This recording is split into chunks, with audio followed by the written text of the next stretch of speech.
Mentioned this morning, of course, the BBC for quite a long time has pushed the war in Ukraine to third. If you have a look at the red bar of the BBC website, you can see that home news comes first, then cost of living, and of course people dying in huge numbers in Ukraine. That was pushed down to number 3, but all of a sudden we've now got US and Germany to send tanks to Ukraine, and that's come right up on the first page that you come to. And a couple of hours before we've come live with the news, the headline was updated to this: live, German Chancellor poised to confirm tanks for Ukraine. There is no doubt the BBC regards this as a wonderful war, and they're very keen to get it on the front page when, of course, it's about more weapons from the West into Ukraine. They're not so keen on talking about the poor Ukrainians who are going to die as a result.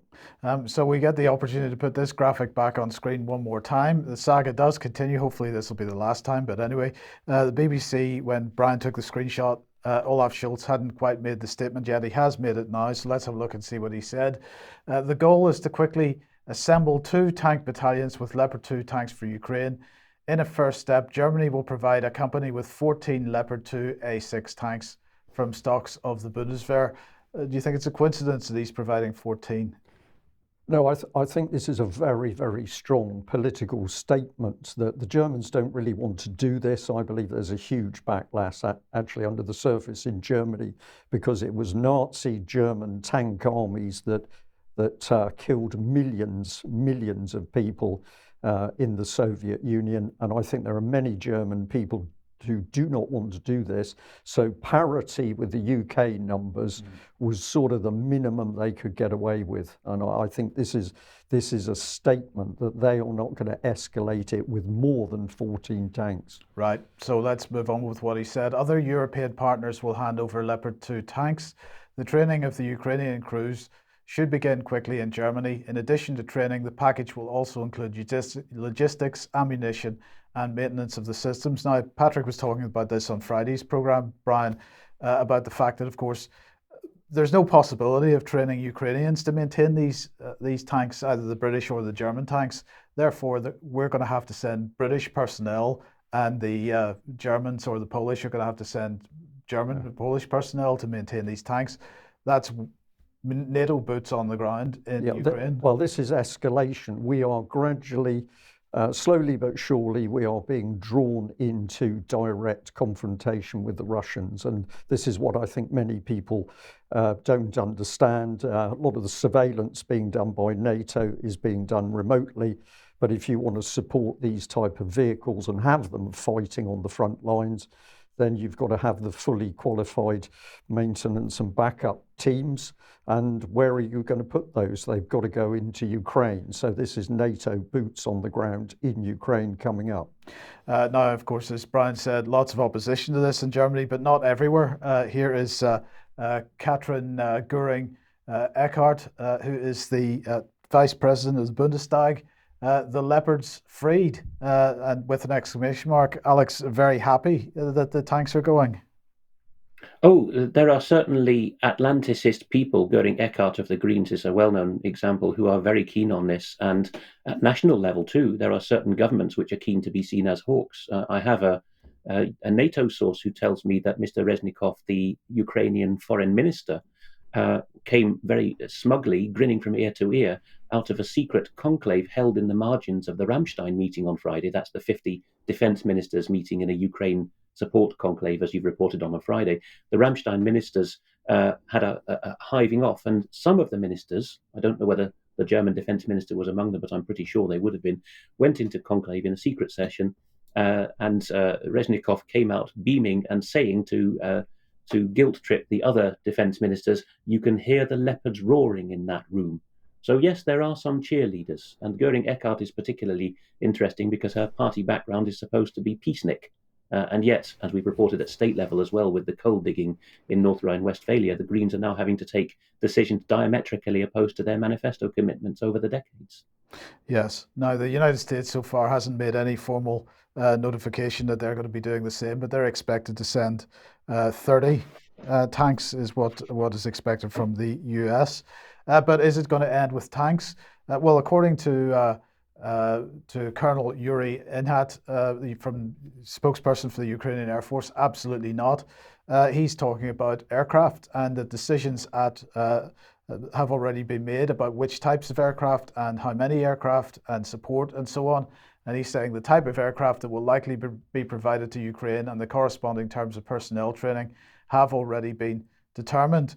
So, Alex, my question is, what happens on the battlefront once, if the West does send Ukraine aircraft? Because to my knowledge, Russia is not waging any major aerial campaign at this point. They're bombing with and they're heavy shelling and so on, but not from aircraft. So if NATO supplied aircraft start flying in Ukrainian skies, that's going to encourage Russia or they're going to have to respond to that. This again is escalation.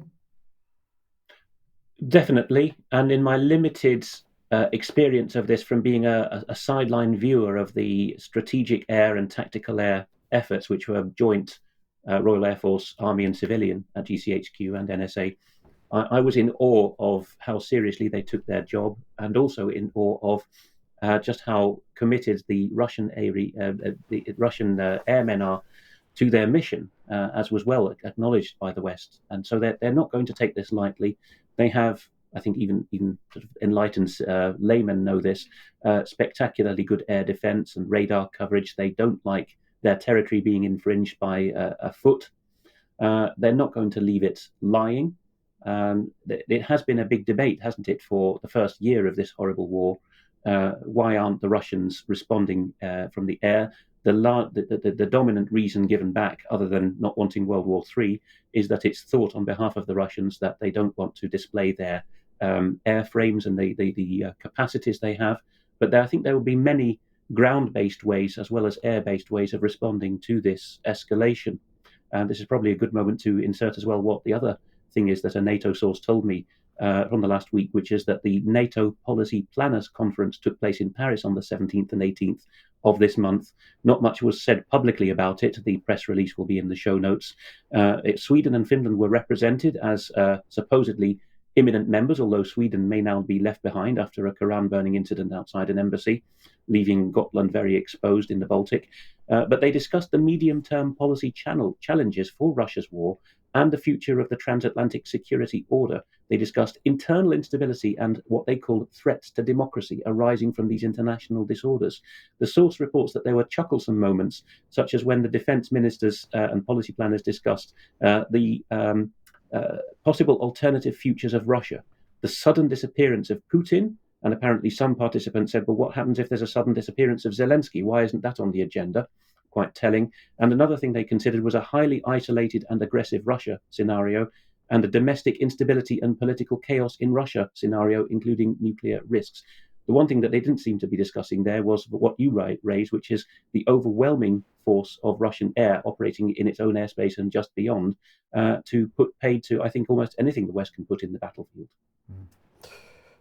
Yes, thank you for that, Alex. The other thing to add to the mix that you've described there is Russian electronic warfare, which is proving to be devastating to the Western and Ukrainian forces on the battlefield, and much of their equipment still hasn't been brought into theatre. So a combination of Russian air defence missiles and air-launched air defence missiles, plus that electronic warfare, are the two things at the moment which are absolutely dominating the battle. But of course, if we go by the number of tanks that we're talking about, putting in a few more aircraft from the West aren't going to make any difference. They're going to be shot down along with the other Ukrainian aircraft, the remaining small numbers, which are still shot down on a regular basis, week by week, month by month. But we are being slowly but surely pulled towards a direct conflict with Russia, and it seems to me that the Biden administration now is just reinforcing its own failure. But here in UK, who have we got? Well, we've got very dangerous individuals like Boris Johnson. And I want to just come back to have a look at this trail of Boris moving from Davos straight into the Ukrainian theatre. So some quotes here. This is him. Thank you, Victor Pinchuk Foundation, for hosting the Ukrainian breakfast at Davos. The session demonstrated the unity across nations that Ukraine must and will win. Well, let's remember that this isn't anything to do with nation states making the decision. This is globalists meeting for breakfast and deciding how overseas wars are going to be fought. He went on to say, we must ensure that Zelensky has the tools he needs to finish the job. This is the moment to double down. Now, in a way, this is utter nonsense because Ukraine at the moment is losing. There is no question of this. And so what we're going to be doing is reinforcing failure. That's going to drag the war out. And that is going to mean that tens of thousands, hundreds of thousands more Ukrainians are going to die because Russia is dominating on the battlefield. But here's the sort of thing that Boris Johnson was tweeting out. So this is the source tweet for his statement that there's got to be unity across nations and Ukraine must and will win. And that's a very interesting statement because what is he talking about there? Well, I think it's that Ukraine must win because if Ukraine doesn't win, all of a sudden the balance of power with the so-called rules-based international order is going to be overturned by the Russians with support of the Chinese in the background. But essentially, Boris Johnson is a puppet. Who was he acting for when he made these statements? But let's just bring the little video clip on screen of his unexpected latest meeting with Zelensky in Ukraine. Is he there as a private individual? Is he there as a member of parliament? Is he there as a covert representative of the Foreign and Commonwealth Development Office? We simply don't know as he goes to meet his chum. I'm fascinated by I've used the phrase, the chumminess and the body language here. This is a private meeting, my opinion, with a few bully boys. He's got a green tie on. Is that significant, do you think, Mike? I don't know. We'll see him shortly sitting down at a very posh desk. And where are the minutes of the meeting? When's the UK public going to be told exactly what was discussed? And probably more importantly, what Boris Johnson promised to Zelensky in the future, because of course we can't fix the potholes in the road, but if it's arms for Ukraine, we can deliver as much as possible. So, he goes up the steps, he goes into a very posh room, and the dialogue continues. But this is the key part of the article which caught my attention. Boris Johnson signing an anti-tank weapon to show his support for the Ukrainian regime. I regard this as being, I'm short of words, vile, I think. And is this a private army operating here? Alex, just give me a bit of support because it is disgraceful what we see happening here. This man is out of control. Nobody knows what he's doing. Nobody knows what he's agreeing. But the minimum of his actions is that the war in Ukraine is being prolonged and hundreds of thousands of more people are going to die as a result of Boris Johnson. Brian, it's not just you. There are respected people in the dissident commentariat who are couching it in very bold terms now that Mr. Johnson would start World War III in order to cover the questions over his, 4/5 loans from relatives and other questionable matters. But I think what's significant about Johnson's visit is that immediately afterwards, Mikhailo Podolyak was announced as the successor, as main advisor to President Zelensky, succeeding in post Arestovich, who you're about to mention. And Podolyak, who's another one of these frighteningly young men with a 1,000-yard gaze, has announced in a public video that as Russia escalates the war, the Ukrainians are going to be using long-range artillery, which, by the way, they have now got from the UK, US, France, and Italy. They're going to be using that to target Russia's three largest megacities: St. Petersburg, Russia, Moscow, and Yekaterinburg, or Chelyabinsk to the older viewers. And that's now been Sverdlovsk, sorry, but that's now actually been made public policy that these three cities are going to be targeted. And smug Mr. Podolyak said that these cities live, in a bubble. They assume that they're above the fray and they are pampered, but they're going to have a rude awakening. So I wonder how much coordination there was between the Johnson faction and this newly appointed Mikhailo Podolyak, who is the next crazy to be advising Zelensky. Yeah, well, of course, we don't know the answers, but your question is the pertinent question. UK public's got to be asking the question constantly of every minister in this country they can get hold of. Meanwhile, the Mail here is gloating over Moscow's fury about the German and the US tank deal and the details of that. But of course, it's no surprise that Russians are now starting to get very emotive about this, because the reality is, in the background, they remember 8.6 million Russian military war dead, most of which, most of the death occurred on the Eastern Front.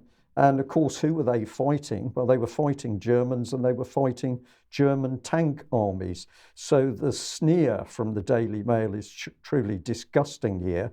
But of course, this is more mocking and, in my opinion, trying to inflame Russia and presumably provoke an even greater Russian response.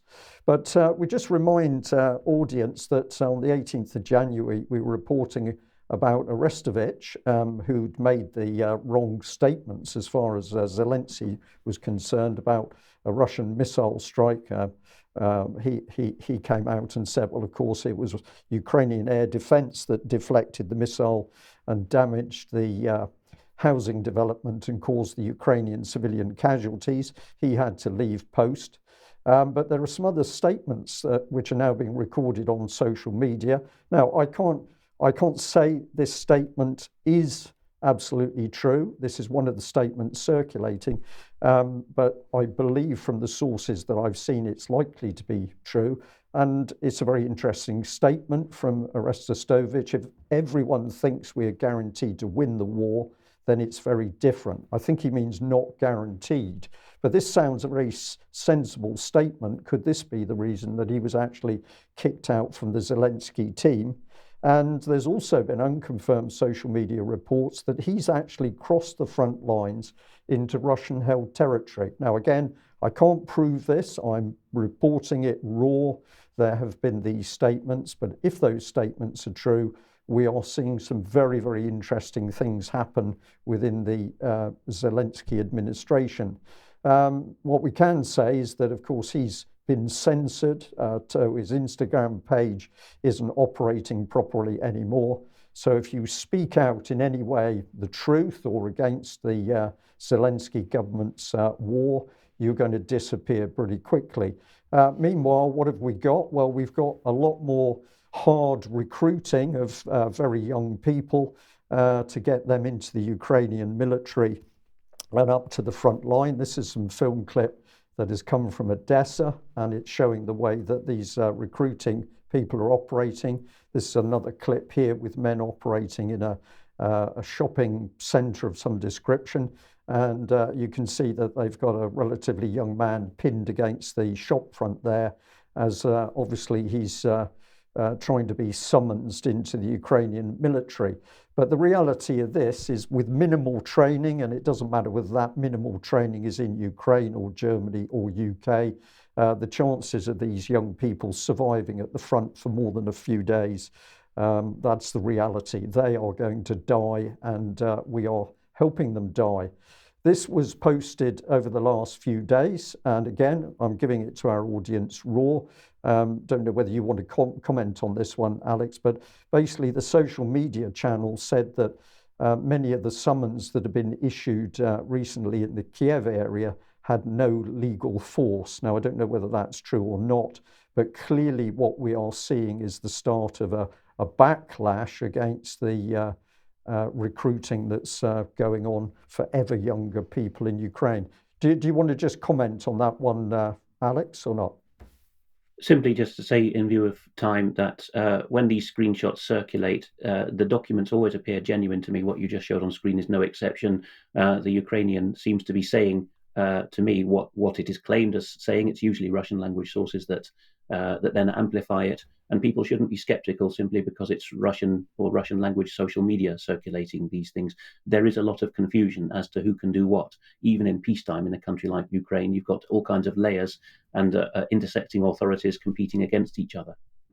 Okay, thank you very much for that. Well, let's just have a look at a very short clip about the reality of what the Ukrainian troops are facing, and that is overwhelmingly shelling. The shelling is causing the deaths. The minimum casualties that we see in Ukraine are 150,000 killed and probably 500,000 wounded. Some of those wounded may go back into battle, but these are the horrific statistics, and these death rates are occurring because of the intensity of the Russian shelling. Let's just have a look at this clip. It's important to watch it. It's not unpleasant in its own right. There's nothing which is graphic, but it just shows what is actually happening on the front.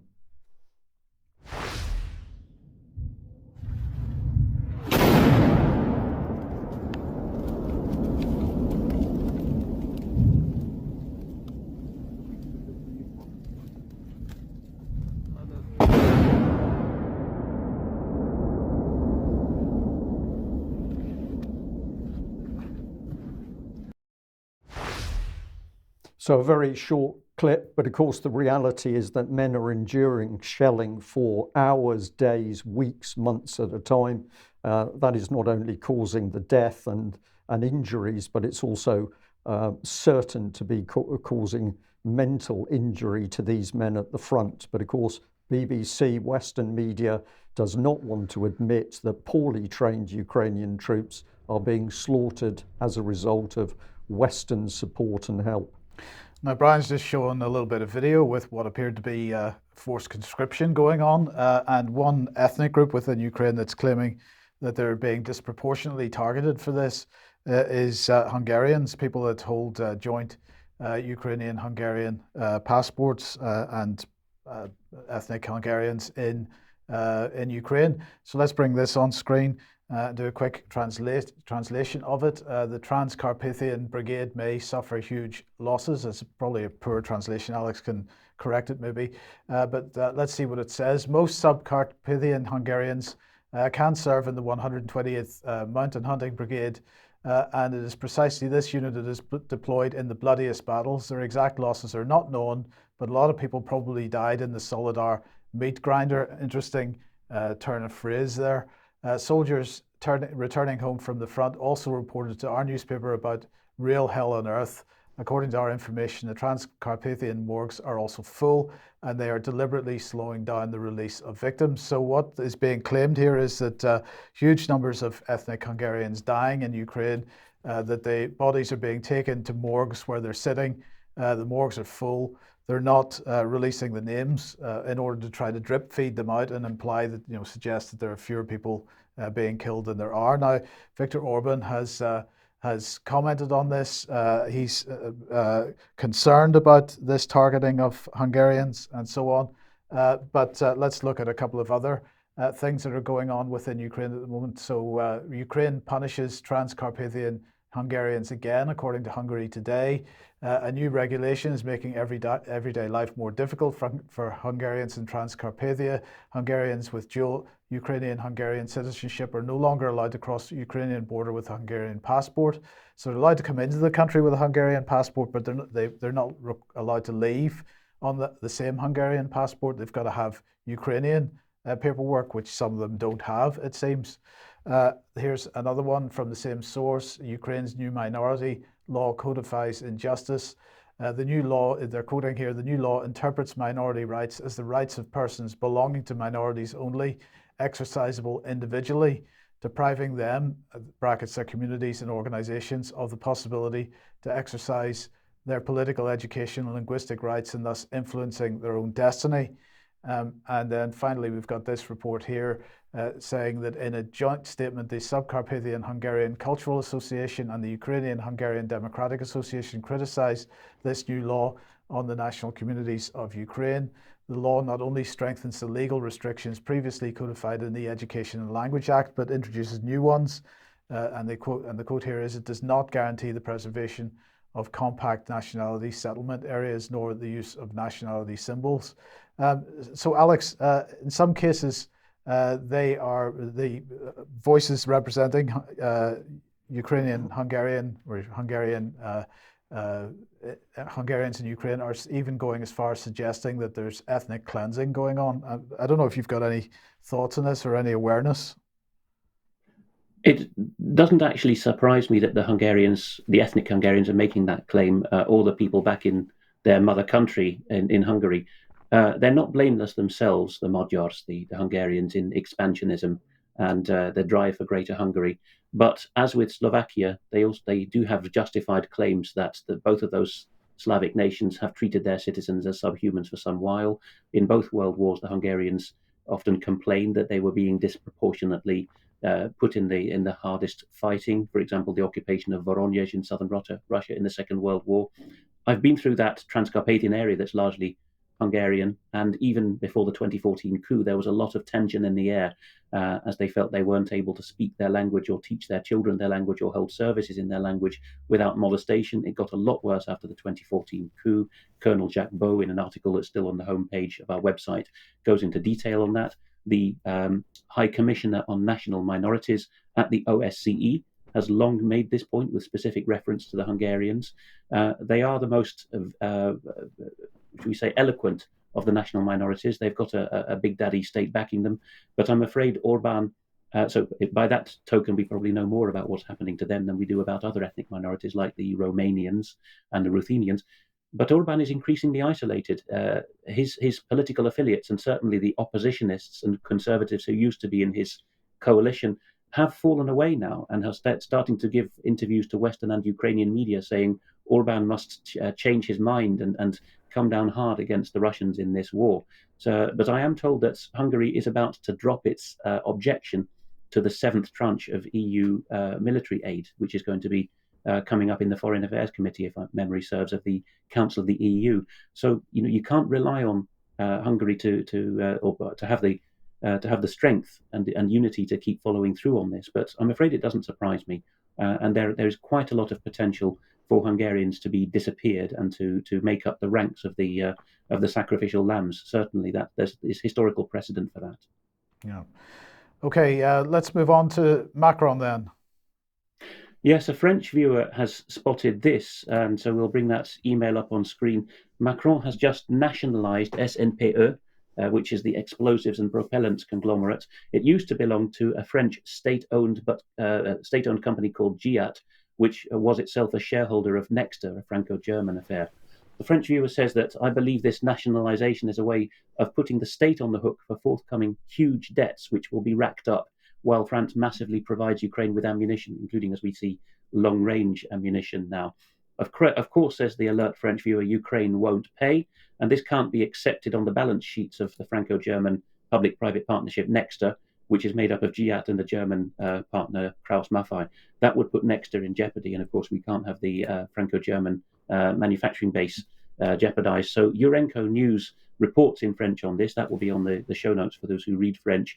The puff piece says that Urenco is reorganizing to boost its growth, but the graphic is what the viewer drew our attention to. So before reorganization, the French state shareholder directly owned GIAT, and that went all the way down to Urenco, and then it split out. But now GIAT's out of the way, the French state goes down to this explosives and propellants manufacturer, and below that is Urenco, including in Belgium, Sweden, and other European bases. So this is the French taxpayer directly now on the hook for what's going on there. A significant reorg, perhaps.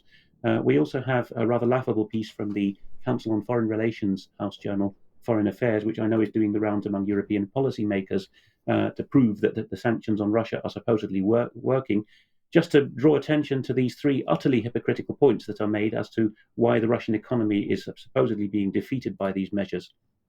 Because inflation in Russia is actually underestimated, and this is not true of the EU and the US and the UK. The ruble is artificially propped up by state policy, as if this didn't apply to the dollar, sterling, and the euro, and dissidents are intimidated by long jail terms. That couldn't possibly apply to the West, could it? Of course not. Of course not. But what about Poland and oil? Yes, it's being put about that this may be a Russian attempt to do a tit for tat for what happened recently with the Nord Stream blow up. So, a blogger who has done a lot of good work in the past, Sam Fadis, who runs his blog called And Magazine on Substack, has picked up on what CBS and others have reported. The CBS News link is in this piece, so it'll be in the show notes too. He's asking who wants to blow up Poland's largest oil terminal. The breathing equipment and diving equipment you see on screen is what the Polish Coast Guard recovered from 3 men in a boat in a cold, dark, stormy night in the Baltic.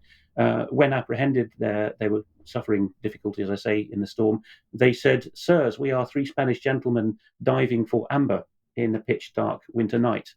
In a storm, that doesn't really go down very credibly, does it? So Sam reports this, and he says that expensive diving equipment was recovered just off the coast of Gdansk. Only one had ID. One of them gave a Spanish phone number that didn't have the right number of digits, a classic tell that my old profession intelligence uses to see that people aren't of the nationality that they claim to be. So thin cover. And this was right off NAFTA port, which is shortly going to be importing American liquid natural gas in a nice, brightly glowing, gas-filled, attractive target if the Russians do want to get their own back. So I do hope they don't, but don't say you weren't warned. Yeah. I just come in here, Alex, with a smile on my face and say, I wonder whether this was a staged operation for the company producing the Aqua Safe. Was that the title, the so-called harbour defence system? And I say that because, of course, it's becoming ever more obvious that many weapons manufacturers and supporting equipment manufacturers for the military and military operation are overjoyed that they can use the fighting in Ukraine as a live trial area for their equipment. So if you're into protecting harbours, what better than to have a little incident to get people worried about the potential of an underwater attack? And Alex, just one final international story then from South Africa before we move back onto medical issues. At a time when we're very concerned about digital central bank digital currency and new currency zones emerging, the latest announced this week is Brazil and Argentina in talks to merge their currencies. You can go local, you can go under the superstate as well. So Volksstaat here is tweeting from the headquarters, as it were, of the Afrikaner Practical Independence Movement, the town of Orania. They have an aura. Its sign is a Greek or a Cyrillic letter phi. It's their currency. Here's some interesting measures that make it a little foolproof in the coming era. It's a coupon for local use only. It's secure. There's no point in robbing it. Rands, South Africa's national currency, which may soon become digi-rands as anywhere else, they earn interest, but auras, while auras circulate, and it's a symbol of that local community's independence with their own cultural images. The Germans are doing this left, right, and centre and have been for 20 years, and I think it's about time that we started following suit in the pampered and mollycoddled West.